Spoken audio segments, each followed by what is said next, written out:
Halo, apa kabar? Saatnya Anda menyimak berita Semarang bersama saya Freddy Cahya. Sejumlah berita menarik akan kami sajikan untuk Anda. Berikut 3 berita utama hari ini.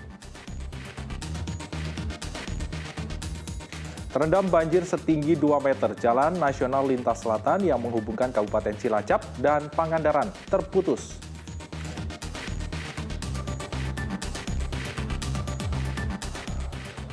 Hanya gara-gara tidak dipinjami uang, seorang suami di Boyolali menyumpal mulut istri dengan celana dalam korban hingga tewas.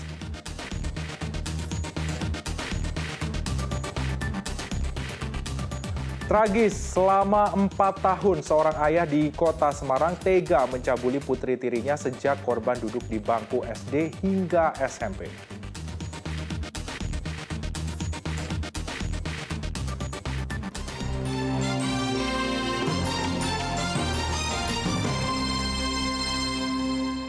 Kita ke informasi utama, tabrakan maut melibatkan sebuah sepeda motor dan truk di Jalan Lingkar Brebes Tegal Kamis siang. Pengendara motor tewas di tempat setelah menabrak frontal truk dari arah berlawanan. Dari video amatir merekam dampak tabrakan yang menewaskan seorang pengendara motor. Kecelakaan maut terjadi saat pengendara motor beradu balap dengan pengendara motor lainnya. Korban bermaksud menyalip truk box dengan melewati marka jalan. Namun naas di saat bersamaan muncul dam truk. Tabrakan tak terhindarkan. Satlantas Polres Tegal Kota memeriksa 2 sopir truk untuk mengungkap penyebab pasti kecelakaan. Di barat, motor itu berberan dari barat mau ke sana. Mau truk habis itu mau nyalip, ada mobil dam truk. Habis itu langsung nabrak. Kita melaksanakan evakuasi korban dan kendaraan roda 4 dan truk. Untuk korban MD berapa kemudian? Untuk korban MD 1. Kecelakaan karambol yang melibatkan 2 truk dan sebuah sedan terjadi di Jalan Yogyakarta, Solo, Klaten, Rabu sore. Akibatnya sopir truk menderita luka-luka. Kecelakaan di wilayah Jogonalan, Klaten melibatkan truk pengangkut tepung, truk tangki semen, dan minibus. Kerasnya benturan mengakibatkan truk muatan tepung ringsek, sedangkan 2 kendaraan lain rusak sedang. Meski tidak ada korban jiwa, namun sopir truk tangki muatan semen menderita luka-luka sehingga dievakuasi ke rumah sakit. Kecelakaan terjadi saat truk tangki semen dan sedan berhenti di lampu merah. Tiba-tiba dari arah belakang atau dari arah Yogyakarta menuju Klaten, truk muatan tepung menghantam truk tangki semen di depannya dan minibus ikut tertabrak truk semen. Diduga kecelakaan terjadi karena sopir truk muatan tepung tidak bisa mengendalikan laju kendaraannya. Kecelakaan juga menyebabkan arus lalu lintas macet sepanjang 1 km. Untuk luka, itu hanya 1 yang terlibat luka ringan di kaki kanan pengemudi truk mengalami patah tulang. Sempat terjepit atau gimana Pak? Oh ya, di TKP itu. Kita ke informasi selanjutnya, Jalan Nasional Lintas Selatan yang menghubungkan Kabupaten Cilacap dan Kabupaten Pangandaran terputus akibat terendam banjir setinggi 2 meter. Kemacetan panjang selama berjam-jam tak terhindarkan karena semua jenis kendaraan tidak bisa melintas.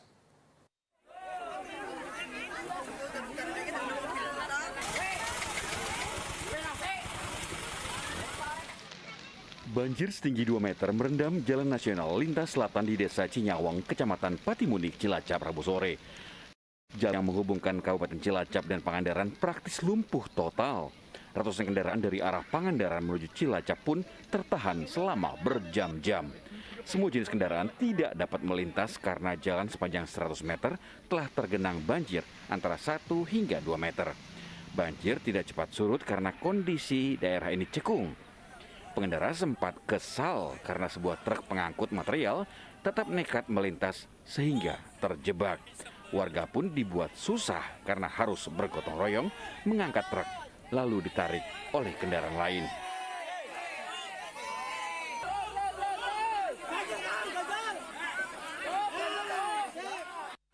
Selain jalan, banjir juga merendam sejumlah rumah dan kios di pinggir jalan. Warga berupaya mencegah banjir tidak meluas dengan membuat tanggul darurat dari karung bersih tanah. Karung tanah dipasang di dua sisi jalan untuk menghambat banjir meluap. Saya mau muter ke daerah Penganti, daerah Lakbok. Itu kisaran berapa kilo dari sini? Kalau dari sini ke rumah saya sekitar ada 100 kiloan. Kiloan berarti lama ya Bu ya? Iya, muter sekitar 1,5 jam saya. Banjir disebabkan meluapnya Sungai Citandui setelah diguyur hujan lebat sejak Selasa malam. Untuk sementara, warga Cilacap yang hendak menuju Pangandaran terpaksa melewati Kabupaten Banjar. Banjir ini diakibatkan terkait dengan hujan dari tadi malam, juga nggak surut juga. Memang dari sebelah barat, Jawa Barat, itu hujannya lebat sekali. Nah akhirnya tampungan di Sungai Citandu, debit airnya sangat tinggi. BPBD Kabupaten Cilacap mengimbau meningkatkan kewaspadaan saat melewati jalur rawan longsor karena musim hujan sudah tiba. Mardianto melaporkan dari Kabupaten Cilacap. Banjir bandang menerjang jembatan penghubung antar desa dan kecamatan di Kabupaten Banjarnegara. Akibatnya jembatan hancur dan putus total sehingga tidak bisa dilintasi semua jenis kendaraan. Jembatan di Desa Sipedang, Kecamatan Banjarmanggu, Banjarnegara putus total akibat diterjang banjir bandang. Kondisi jembatan membahayakan, sebagian bahu jembatan hancur dan sebagian lagi retak hingga jembatan menjadi miring. Selain itu, badan jembatan juga hanyut. Praktis seluruh kendaraan tidak bisa melintas. Padahal jembatan sangat strategis karena menjadi jalur utama yang menghubungkan Kecamatan Pandanarum dan Kecamatan Punggelan. Warga kini harus memutar lebih jauh untuk bisa beraktivitas. Antara Sipedang dan Seragam Raya mengalami kemiringan dan longsor ya, mengakibatkan longsor. Dan jalur ini adalah jalur alternatif, juga bisa diambil ke jalur Pekalongan juga ini. Antar kecamatan juga Pak ini Pak? Antar kecamatan Banjarmangu dan Punggelan. Terus ini putus total Pak? Putus total ini. Terus warga kalau misalkan mau ke kecamatan sebelah ini gimana Pak? Harus memutar atau gimana? Harus muter balik lewat Panadadi. Iya. Jaraknya lebih jauh lagi? Oh, lebih jauh. Berapa? Banjir bandang kali ini disebabkan deras dan meluapnya Sungai Sipedang usai diguyur hujan lebat sejak Senin malam hingga Selasa pagi. Mardianto melaporkan dari Kabupaten Banjarnegara. Hujan deras yang mengguyur wilayah Ungaran Kabupaten Semarang menyebabkan talut penghubung kelurahan ambrol. Talut setinggi 5 meter ambrol membuat jalan sepanjang 10 meter ambles. Kondisi jalan sangat berbahaya membuat pengendara tak bisa melintas. Warga harus memutar lebih jauh. Talut ambrol akibat luapan air hujan lewat lubang bekas galian pipa. Penutupan galian diduga tidak sempurna karena hanya ditutupi tanah dan bebatuan sehingga rentan ambles. Pihak Kelurahan Genuk meminta pertanggungjawaban PDAM Kota Semarang agar segera memperbaiki penutupan bekas galian pipa. Memang kami sudah memprediksi kalau hujan tadi seperti ini ya akibatnya longsor. Sudah saya prediksi tadi pagi. Nah ini dengan kejadian ini ya kami minta pertanggungjawaban dari pelaksana pembangunan galian PDAM Kota Semarang.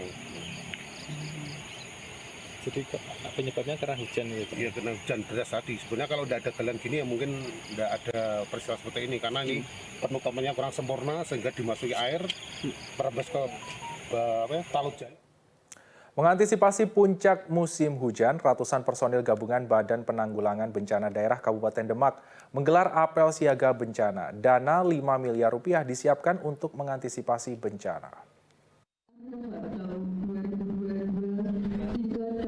Apel siaga bencana diikuti 450 personil gabungan BPBD, Polres Demak, Kodim 0716 Demak, Satpol PP, Dinas Perhubungan, dan sejumlah relawan. Apel digelar untuk mengantisipasi puncak musim hujan yang diprediksi akan terjadi pada bulan Januari tahun depan. 14 kecamatan di Kabupaten Demak dikategorikan rawan bencana, baik banjir ataupun tanah longsor. Kabupaten Demak dikelilingi 14 sungai besar dengan debit air yang diprediksi tidak akan mampu ditampung tanggul-tanggul sungai. Kalau daerah rawan, sebenarnya hampir semua kecamatan memiliki tingkat potensi kerawanan yang sama. Karena tadi saya sampaikan bahwa Demak ini kan daerah hilir yang dilewati 14 sungai besar. Ya kita berharap tanggul kita mampu menahan kiriman air dari atas, baik dari Ungaran, dari Salatiga, dari Boyolali, dari Gerobokan, dan Kudus. Beberapa wilayah yang rawan daripada banjir ya atau meluapnya sungai ini sudah kita mapping dan kita datakan. Jadi nanti terkhusus terkait pembentukan relawan ini adalah untuk mengantisipasi terkait dengan bencana alam terutama yang di perairan. Anggaran penanganan bencana telah disiapkan sebesar 5 miliar rupiah dari dana tidak terduga APBD Kabupaten Demak. Taufan Yuda melaporkan dari Demak.